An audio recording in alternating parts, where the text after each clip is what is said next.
Mit der Fähre geht es jetzt in gut einer Stunde über die Flussmündung vom Rio de la Plata, der Argentinien-Uruguay trennt und vom Buenos Aires hier uns nach Montevideo bringt. Unser Auto hätte eigentlich schon Anfang Januar ankommen sollen dort. Mittlerweile sind wir Stand Anfang Februar. Das macht aber nichts, wir machen das Beste draus. Wir fahren jetzt zuerst nach Colonia rüber und schauen uns die Stadt an. Soll ganz schön sein. Altstadt, UNESCO, Weltkulturerbe. War ganz schön eine Akte jetzt mit dem Hund, weil wir ursprünglich haben sie alle gesagt, wir brauchen eine Kiste und er kann nicht aufs Schiff und so weiter. Und dann haben wir eine riesen Kiste jetzt geschleppt. Und wie es so immer ist in Lateinamerika, hätten wir uns eigentlich schon denken können, alle Hunde sitzen hier im Café, wunderbar. Und nur wir sitzen natürlich mit der großen Kiste unten.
Freudennachricht heute Morgen, also unser Auto ist jetzt endlich angekommen, also das Schiff ist endlich angekommen.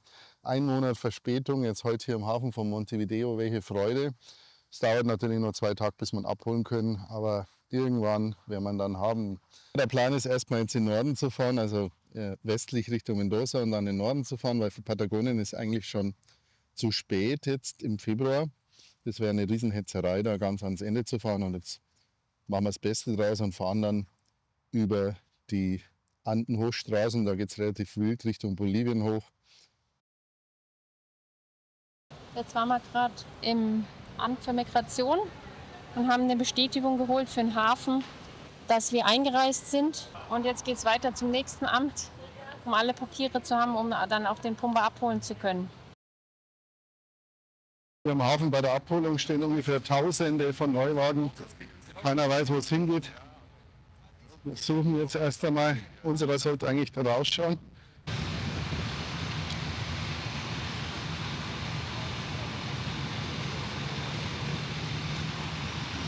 So, jetzt ein paar Stunden später, ewig im Hafen gewartet, das Auto rausgeholt.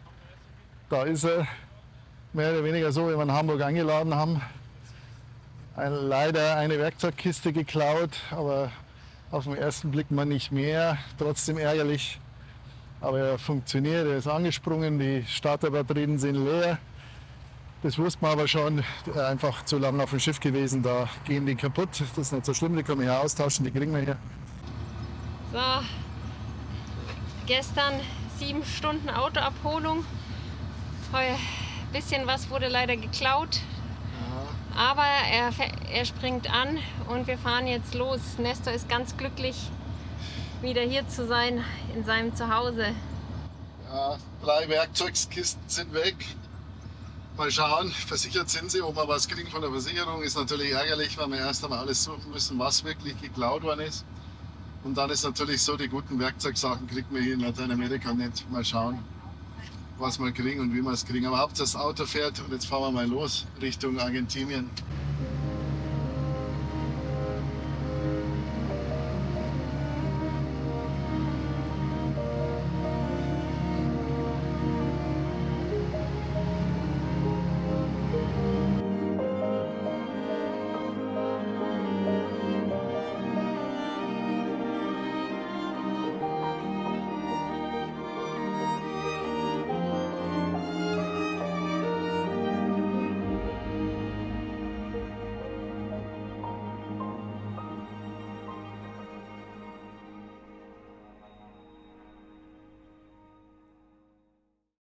Kurz bevor wir an die Grenze nach Argentinien rüberfahren, hier am Rio de la Plata, einer einzigen Brücke hier in der Nähe, schauen wir uns noch was Bedeutendes an. Und zwar ist es ein Stück deutscher Industriegeschichte. Der Justus von Liebig hat damals ein Patent gehabt auf Fleischextrakt, wo er geglaubt hat, dass man Fleisch, indem man es kocht und langsam dann aufbereitet, als Billigprodukt in die Welt bringt. Und war mehr oder weniger erfolgreich. Die Engländer haben dann das Patent übernommen und haben dann hier in Uruguay die größte Fleischfabrik im 19. Jahrhundert hergestellt. Im Wesentlichen haben die Corned Beef und sowas produziert und ja, in der Blütezeit wurden da Hunderte, wenn nicht Tausend von Rindern hier verarbeitet.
Das Dosenfleisch war offensichtlich recht erfolgreich, muss nahrhaft gewesen sein und gut zu transportieren. Scott, Antarktis, Stanley, als er Livingston getroffen hatte in Afrika, alle haben das Dosenfleisch dabei gehabt. Und natürlich darf nicht fehlen, auch die erste Astronautenbesatzung hat das Dosenfleisch gehabt. Und auch Jules Verne schreibt schon in seiner Reise zum Mond, dass dort schnabuliert wurde mit diesen wertvollen Dosentabletten von Liebig, die hergestellt wurden aus dem besten Fleisch aus der südamerikanischen Pampa. Heute wird hier nichts mehr produziert, kein Tier mehr umgebracht, zumindest an der Stelle. Aber den Namen Fray Bentos, den gibt es noch, der ist lizenziert von den Engländern nach wie vor. Und unter dem Namen wird heute noch Dosenfleisch verkauft, wie hier zum Beispiel Steak und Nierenkuchen. Ja, wer es mag, für den ist das Höchste. Also ich bin Lilly, ich bin 19 jetzt und ich komme aus München-Gladbach, aus NRW und bin für ein halbes Jahr jetzt hier in Fray Bentos in Uruguay und mache hier ein freiwilliges soziales Jahr, was von der UNESCO und vom Auswärtigen Amt in Deutschland quasi organisiert und finanziert wird im Endeffekt auch. Und ja, jetzt arbeite ich hier im Weltkulturerbe von der UNESCO und das ist eine alte Fleischfabrik. In der Grenze Uruguay, Argentinien, alles ganz entspannt wie das ganze Land. Uruguay hat uns recht gut gefallen. Wir haben noch nicht so viel gesehen, wir kommen sicher noch mal her. Wollten jetzt aber möglichst zügig auch raus, nachdem wir jetzt schon ein paar Tage in Montevideo gewartet haben. Und wollen eigentlich heute noch nach Argentinien rüber. Die Grenze entspannt, Es hat sich über viele Jahre bewährt, dass ich im Auto bleibe. Und die Svenja das macht, das ist einfach, wenn es eine Frau macht, viel entspannter.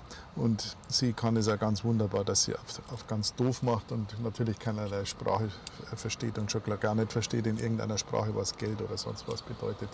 Wobei das hier alles ganz korrekt abläuft. Und Uruguay ist ja die Schweiz Südamerikas, wie man immer hört.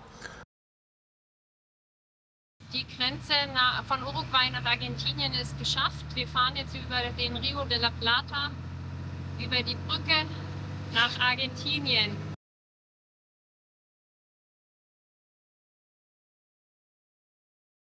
Wir sind hier bei der Familie Zapp.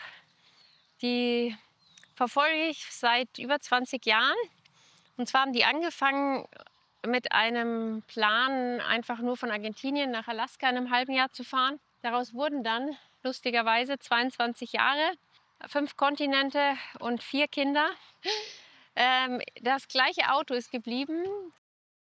Euch gleich wundern, mit welchem Auto die gefahren sind, dass es 22 Jahre durchgehalten hat und dass tatsächlich 4 Kinder, also insgesamt 6 Personen, darin gelebt haben für so lange. Es ist eigentlich undenkbar und man würde es nicht glauben.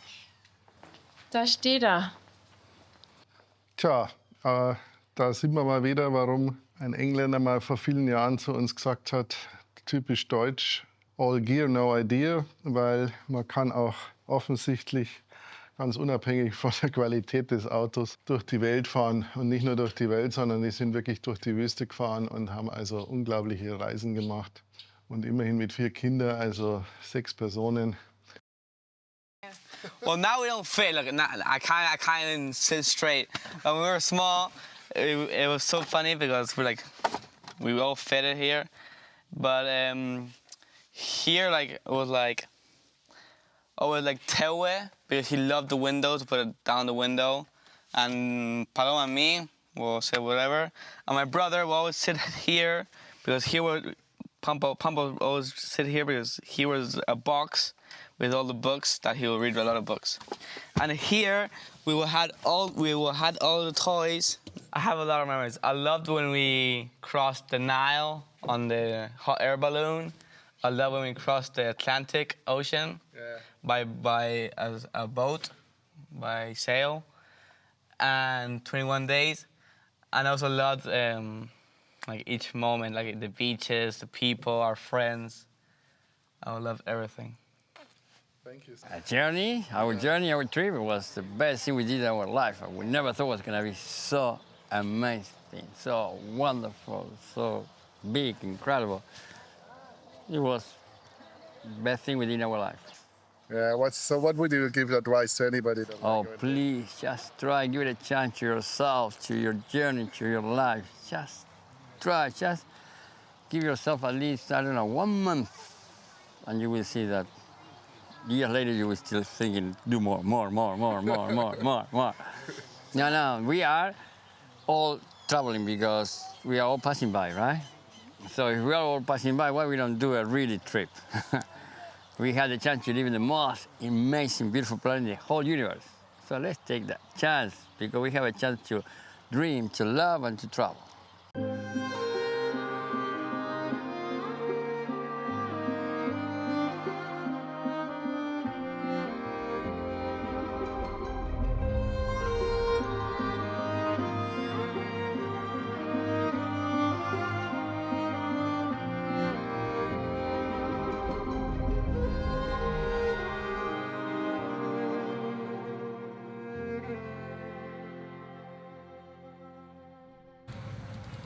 So, wir haben den ersten Abschnitt geschafft.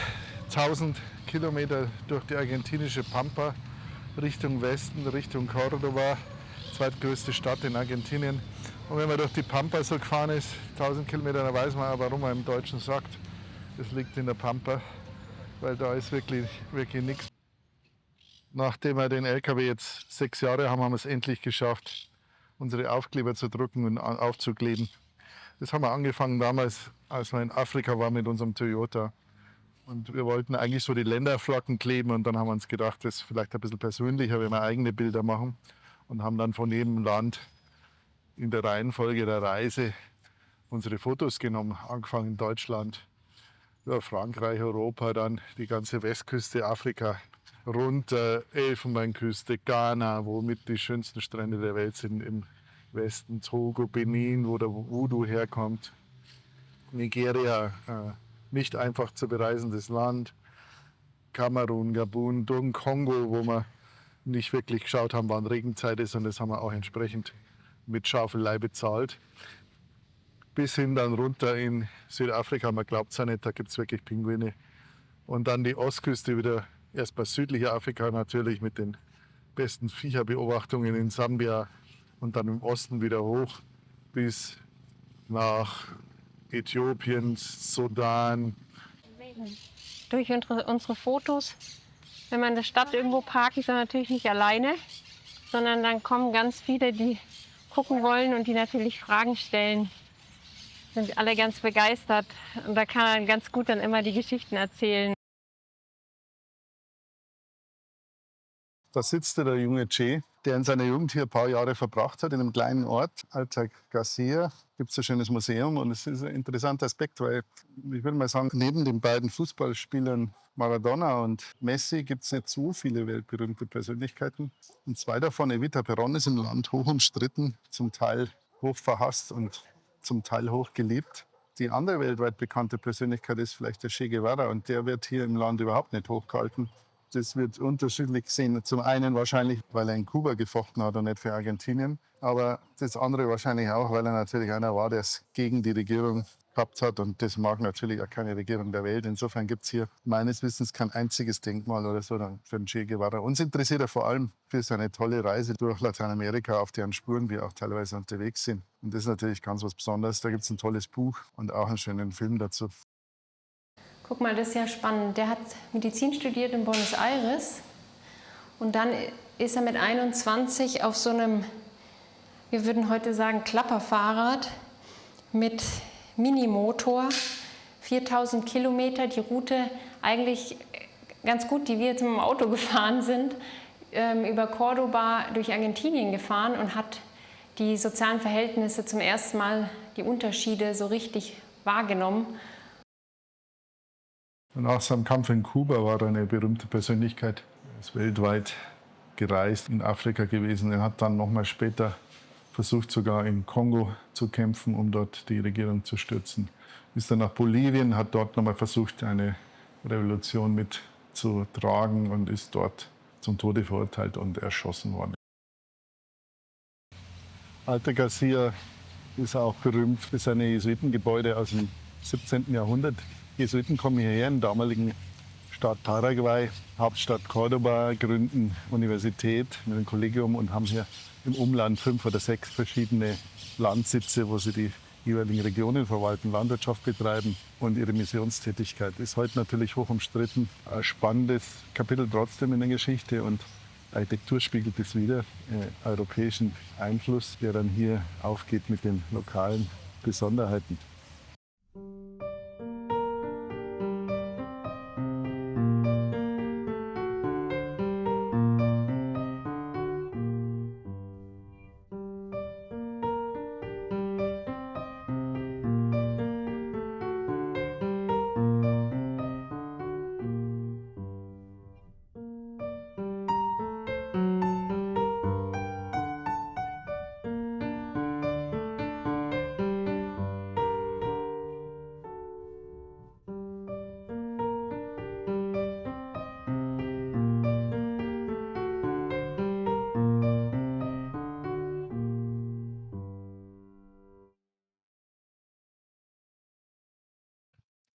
Nationalpark Condorito hier im Mittelgebirge auf dem Weg zwischen der Pampas und den Anden. Ist bekannt hier für die wunderbare Landschaft, aber vor allem für die Andenkondore. Die sind mittlerweile gefährdet, aber hier gibt es noch eine ganz gute Anzahl. Und jetzt schauen wir mal, wenn wir da wandern gehen, soll es einen Weg zum Wasserfall geben und zu den Kondoren, ob wir welche finden.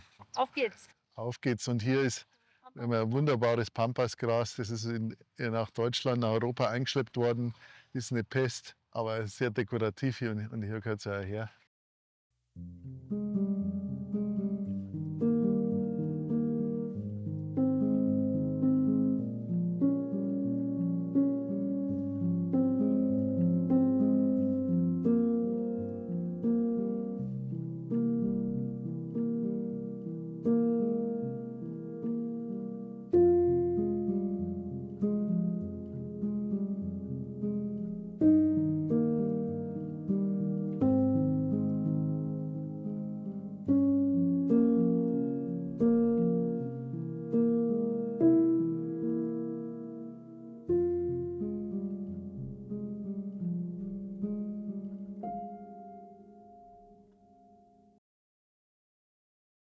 bis 7 Uhr abends immer noch ziemlich heiß. Deshalb werden wir jetzt einfach mal den Weg ein bisschen lang laufen, weil in einer Stunde wird schon wieder dunkel. Und dann schauen wir mal, dass wir morgen früh aufstehen und die 4-Stunden-Tour, Minimum glaube ich 4 Stunden, durch die Schlucht laufen können. Ist alles schon ein bisschen vergilbt, hier ist auch niemand.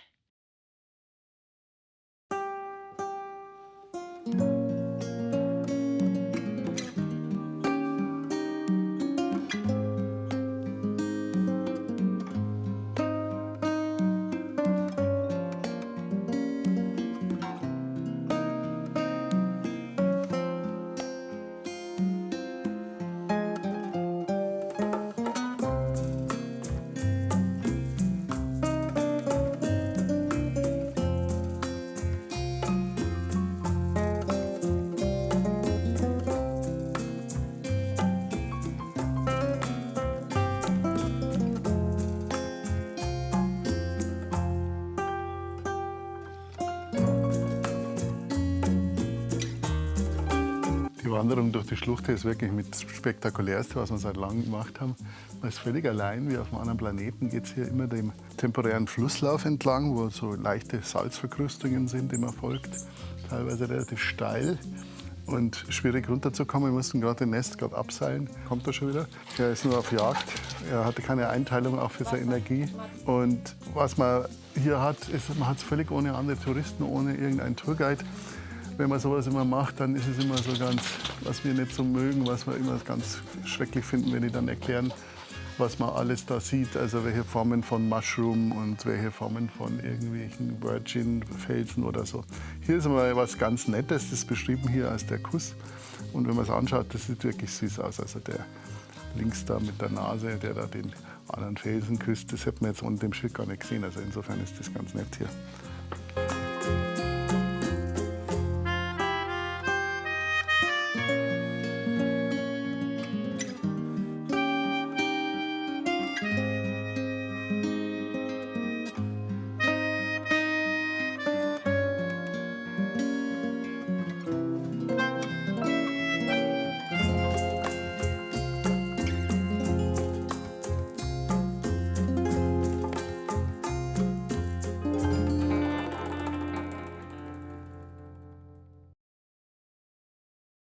Ein interessantes Stück deutscher Industriegeschichte gibt es hier im Kleinort Chilecito, fast direkt an der Route 40. In den Bergen hier waren immer schon reiche Erzvorkommen, das hat man gewusst, Gold, Silber und weitere. Das Problem war immer, das aus den Bergen hier runter zu bekommen. Und als dann Anfang 20. Jahrhundert die Eisenbahn hier herkommt, gab es die Idee, auch den Transport aus den Bergen zu industrialisieren. Hat man bisher immer mit Mulis gemacht, in unendlicher Arbeit. Und es kommt dann zu dem Projekt, wo die deutsche Firma Bleichert & Co. aus Leipzig diesen Auftrag kriegt. Gibt es schon lange nicht mehr, die Firma, hat man vergessen. Damals sicher eine Weltmeisterleistung, die längste und komplexeste Bahn hier mit 6 verschiedenen Stationen und Dampfturbinen. Immerhin 65 PS hat eine. Die haben das dann transportiert. Das hat wirklich funktioniert. Viele Jahre ist das Erz hier in diesen Loren vom Berg runter transportiert worden und dann mit der Eisenbahn weiter. Dann im Wirren des Ersten Weltkriegs gab es Konkurse, Eigentümerwechsel und ist dann schließlich in den 40er Jahren eingestellt worden. Ist auch heute noch imposant, wenn man es sieht. Und interessanterweise, die Qualität spricht für sich. Alle Schäden, alle wesentlichen Schäden, die wir heute sehen, sind durch Vandalismus entstanden. Mit ein bisschen Renovierungsarbeit könnte man das wahrscheinlich sogar wieder in Betrieb nehmen. Hier geht es jetzt hoch in die Berge Richtung Norden, Richtung Bundesstaat Salta. Wir stehen hier so ziemlich am letzten Außenposten. Und die Svenne hat natürlich schon Freunde gefunden jetzt hier. Wir haben die 200, die bringen wir jetzt nicht mehr los. So eine verlassene Stadt, wo irgendwann mal geplant wurde, scheinbar ein paar Hütten herzubauen, ist so ein Punkt. Und eigentlich ganz typisch für sowas, was man dann auch unterwegs oft hat. Wir mögen sowas ja ganz gern. Das hat so eine ganz gute Stimmung. Das ist irgendwie so ein bisschen wie so ein Endzeitfilm